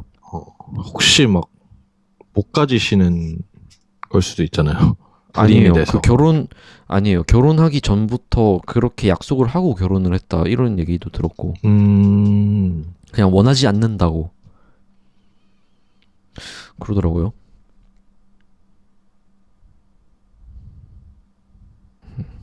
뭐 아무튼 그러니까 그게 그 유일한 그 하나의 인간의 정답은 아니라는 것을 좀 생각을 해보면 또 좋을 것 같네요. 그럴 수도 있겠네요. 네. 아무튼 이 얘기가 어디서 왔냐면 그 자유가 커질수록 인권이 높아질수록 아이를 키우는 비용이 올라가서 그래서 아이를 갖지 않으려고 하는 경향이 많이 보인다. 근데 또 영국 얘기를 하면 영국이 지금 문제가 되는 게 이민자나 난민자를 많이 받아요. 근데 그 사람들도 여기서 애를 가지면 영국인들이 받는 똑같은 혜택을 받아요. 뭐 집도 주고 막 이러니까 그 사람들은 상대적으로 자기가 아이들을 키우는데 돈이 많이 들어간다고 생각하지 않는 컨트리에서 왔으니까 나라에서 왔으니까 많이 나요. 그래서 그런 사람들이 복지를 더 많이 받으니까 지금 문제가 된다. 이런 얘기가 있어서 좀 얘기를 해보고 싶었습니다. 그래서 이런 인권의 이 레벨이라고 하면 좀 그렇지만 레벨이 있다고 한다면 인권의 레벨이 다른 데에서 다른 나라가 합쳐서 살아갈 때도 이러한 오류 같은 것들이 생길 수가 있다. 물론 아이들은 모두 다 이런 복지 시스템을 받고 이러면 너무 좋겠지만 우리가 뒤집어서 생각했을 때 한국인들 막 1명, 2명 이렇게 낳을 때 이 이민자가 와서 막 6명, 7명씩 나가고 막 그 혜택을 다 누리고 있어. 그러면 또 좀 우리나라 내가 낸 세금이 다 그쪽으로 가네라고 생각할 수가 있잖아요. 그렇게 생각할 수 있죠. 그래서 그러니까, 그런 것들도 다 이렇게 조합을 해서 해야 될 것 같고. 네. 제가 처음에 했던 얘기가 지금까지 관통을 하는 것 같습니다. 맞아요. 그래서 저도 쫙 듣고 놀랬던 게 그거예요. 제가 그렇게 생각하고 있었거든요. 근데 또 내가 자유. 네. 내가 이렇게 생각해요 이러면 또 그 태용 쌤이 그 반골 기질 때문에 또 반대로 얘기할까봐 숨기고 있었습니다. 아 그래요? 아닙니다. 이거는 제가 좀 그러니까 그 억지 반박을 하기도 좀 어려워요. 네, 이 부분만큼은. 네. 이거 왜냐면 생존에 관한 문제라고 생각하거든요, 저는. 그렇죠. 예. 생존과 관련이 있죠. 네. 그러니까 그러니까 한국이라는 이 나라라는 큰 공동체 개념에서 그 이 한국이라는 나라의 자유의 기준이 있는 건데, 근데 그게 흔들리면 지금의 한국이 아니게 될 텐데, 그거는 정말 신중하게 조심하게 접근해야 하지 않을까 생각을 합니다. 그래서 애를 많이 낳아야 된다고 하는 것 같아요. 그러니까 참. 예, 인구는 계속 줄어드니까 그러면 결국에 경제를 이어가기 위해서는 영국 똑같거든요. 경제 이어가기 위해서는 사람이 필요하니까 외부에서 받을 수밖에 없고 안 나니까. 아무리 해도 안 나니까. 예. 근데 저는 그게 한국이 이 인권이 너무 올라갔기 때문에 이제 우리가 기대하는 삶이 너무 올라갔기 때문에 더 못 난다고 생각을 한 거예요. 전 다르게 생각해요. 어떻게 생각하세요? 돈이 없어서 못 나와요. 그러니까 돈이 많이 들어가니까. 아니 그러니까 그 사회 수준이 높아진 만큼 그 일반 시민들도 돈을 잘 벌면 낫겠죠, 많이. 우리가 옛날에 엄마 아빠 시대를 생각해 보면은 훨씬 부유하잖아요. 자동차 있는 집이 어디 있어요. 근데도 많이 낳고 학교 보냈잖아요. 근데 지금은 왜 이거를 못하냐고 생각을 하냐 이거죠. 그러니까 저는 이게 인건이 올라가서 이 아이를 키울 때 들어가는 비용이 훨씬 올라갔기 때문에. 그러니까 제가 한 말이 그 비용이 올라가서인데 비용이 올라가고 그 수입은 그렇게 오르지 않아서인데, 그러니까 이제 그 비용이 올라가는 거의 이유가 인건이 올라서다라고 얘기를 하는 거네요. 그렇죠. 좀 위험하게 들리는 것 같기도 한데.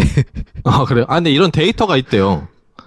그래서 어디서 본 데이터인데, 그러니까 아동을 막 좀 특별하게 키워야 된다 하면서 이제 아이들에게 옛날에는 한 명 한 명에게 정체성을 부여하지 않는 교육이 많았다고 하더라고요. 그냥 누구 중에 한 명, 그냥 뭐 3남매 중에 뭐 한 명, 막 이런 식으로 정체성을 주어주고, 그리고 방글라데시만 해도 옛날 저희 아버지 세대인데 그때는 애를 막 8명씩 낳아서 한 명이라도 걸려라 이런 느낌으로 많이 낳으셨대요. 한 명이라도 잘 돼서 우리 가족을 먹여 살릴 수 있는. 그래서 많이 낳을수록 자기 가족의 생계를 유지할 수 있을 거라고 생각을 많이 하셨던 거죠. 그 당시에는. 생존 전략으로.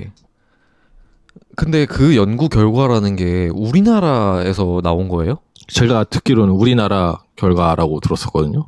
그래요? 사교육비 같은 게, 예. 근데 방글라데시도 지금 사교육비가 많이 올라갔거든요. 그 부담이 많이 된다고 하거든요. 근데 지금 방글라데시 추대가 1명, 2명 낳는 추세예요. 한국이랑 비슷하거든요.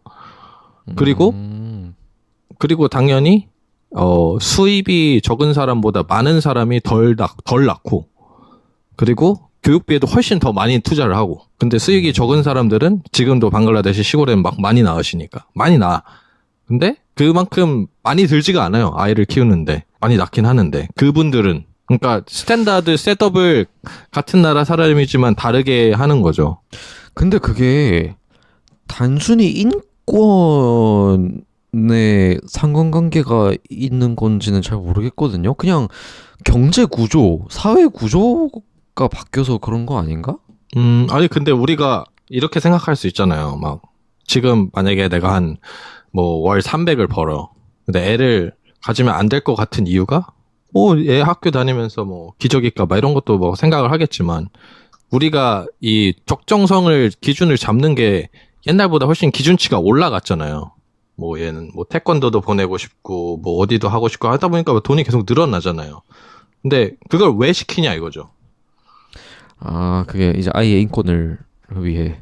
그쵸. 그 애가 나중에 뭘 좋아하는지 모르고 뭐 이런 것들을 계속 생각하는 거죠. 아이의 입장에서. 아이가 상처받으면 안 되고, 아이가 더 잘 됐으면 좋겠고, 나중에. 그런 마인드가 훨씬 많이 생긴 거죠. 무슨 말인지 이해가 됐습니다. 아, 참 그런 것 치고는 좀 뭐라 해야 되지? 좀 현실적인 뉘앙스가 다르게 좀 다가오기도 하는데 뭔가 좀 이런 구석도 있지 않을까요? 예전에는 그냥 여러 명 나와서 여러 명 다 밭갈게 시키면 그게 돈이 되니까 그 좋은 건데 지금은 그냥 하나 나와서 하나에 몰빵한다. 그냥 하나 잘 키워서 성공시키는 게 이득이다. 이렇게 볼 수도 있잖아요. 그러니까 인권과 상관없이 이 아이가 나중에 그 내 노후를 책임지게 그 키워야 하는데 여러 명 키워서 하는 것보다 그냥 하나 키워서 그 투자를 다 해서 성공시키는 게 더 가능성이 높다. 뭐 이렇게 생각하는 구석도 있지 않을까요? 경제적으로 생각했을 때. 경제적으로 생각했을 때. 네, 그러니까 그 아이를 위한 측면도 있지만 그 옛날식으로 생각할 때 가게의 가정 이 가족에 도움이 되는 걸 생각했을 때 경제적으로 그게 더 효율적이라고 생각이 될 수도 있고. 그렇게 생각해 볼 수도 있겠네. 네. 근데 아이의 인권을 위한다고 생각하는 편이 좀 더 아름답네요. 그래서 아마 저희 그 대한민국 역사상 가장 힘든 세대가 저희 부모님 세대라고 하더라고요. 그래서 어렸을 때 부모님의 그 애착을 많이 못 받고, 엄청 많이 낳고, 대부분 막 맞벌이 하셨을 거고, 막 엉켜 붙여서 막 살고 이랬을 테니까, 그 당시에는. 그래서 애착은 많이 못 받았지만, 부모님이 이제 나이가 드셨을 때는 그분들을 이렇게 같이 요양해야 된다는 생각은 가지고 있고, 근데 지금 세대 아이들에게는 이제 애착은 다 줬고, 돈도 많이 썼는데, 나중에 나의 노후에는 내 자식이 나를 케어할 수 있을 거라는 생각도 좀 안 하려고 하시죠. 막 미리 먼저 준비하려고 하시고 막 이런 것들이 많잖아요. 그 혼자 사시는 분도 굉장히 많고 요즘 노인분들 중에. 그래서 딱 저희 부모님 세대가 이 한국의 경제가 같이 성장하면서 인권도 같이 성장하던 그 시대에 딱 맞물려서 가장 힘든 세대라고 하더라고요. 아마 방글라데시는 지금 세대인 것 같고 지금 제 와이프 세대가 딱 그 세대인 것 같고, 네. 그래서 이 얘기를 왜 했냐 하면, 저희가 뭐 한국에 계신 분들이 만약에 듣고 계시다면, 혹은 또 다른 나라의 분들이 계시다면, 이 부모님께 감사하자. 이런 얘기를. 맞습니다. 우리 부모님들은, 네. 우리 부모님은 자유를 많이 누리지 못한 세대라는 것. 그쵸. 네. 하지만 자식들한테는 자유를 줘야 하고 하는 세대였다는 걸. 네. 그렇죠. 그리고 또 실제로 한국 관정에서 그 우리 부모님 세대 중에는 그 진짜 말 그대로 자유를 위해 싸우다가 다치거나 감옥에 간 사람들이 있잖아요. 그쵸. 네. 그것도 좀 존중을 해주면 좋겠다는 생각을 합니다. 그래서 이게 항상 똑같이 끝나는 것 같은데 이게 그 한국 말에 사자성어에 지피지기 백전백승이라는 말이 있잖아요. 그래서 남을 알고 존중을 할 때 우리가 그 흔히 생각하는 유토피아라는 게 올 수 있는 것 같아요. 남의 입장에서 생각하고 이해하려고 노력하고 그 상대방도 나를 똑같이 이해하려고 노력했을 때 자유마저도 훨씬 아름답게 우울증과 똑같은 결론인 것 같아요. 그래서 좀 서로를 이해하려고 노력하는 그런 아름다운 세상이 왔으면 좋겠습니다. 맞습니다. 네. 그러면 또 그 형도 그 영국에 있는 방글라데시 유학생 친구들 좀 이해해 보세요. 뭐 제 주위에 있는 친구들은 너무 제가 관심을 주고 사랑을 줍니다.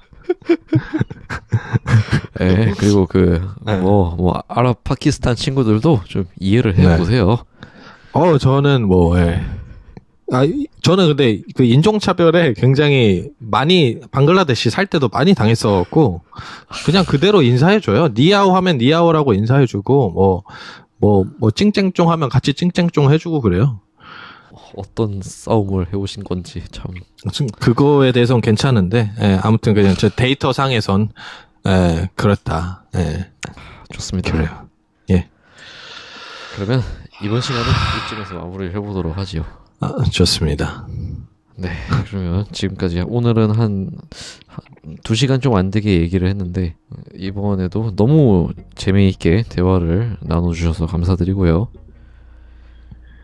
감사합니다. 네, 또 이번에도 댓글 남겨주시고 또 여러분 생각을 알려주시면 또 그거에 대해서 다음 에피소드 시작할 때 또 한두 마디 나눠보면 좋을 것 같습니다. 네, 좋습니다. 네, 그러면 저희는 다음 달에 또 유익하고 흥미로운 내용으로 돌아오겠습니다. 지금까지 정태웅이었습니다. 감사합니다. 코리안바였습니다. 감사합니다. 바이바이. 바이바이. 원래 이렇게 안 끝나지 않았어요? 아유, 지금 다른 팟캐스트랑 다른 팟캐스트랑 헷갈렸어요. 하프앤 하프랑 헷갈려서 다시 할까요? 다시 할게요. 아니 다시 이것도 넣어주세요 그냥. 알겠어요. 아니 어떻게 끝냈더라? 아니 뭐 또 만나요 팟캐스트... 이랬던 것 같은데. 알겠어요. 네, 오케이. 지금까지 네, 또 저랑 진지한 얘기를 재밌게 나눠주신 코리안 바이 요셉님이셨고요. 네, 저는 정태웅이었습니다. 그러면 다음 시간에 또 만나요. 됐습니다. 이것도 아니었던 거. 아니.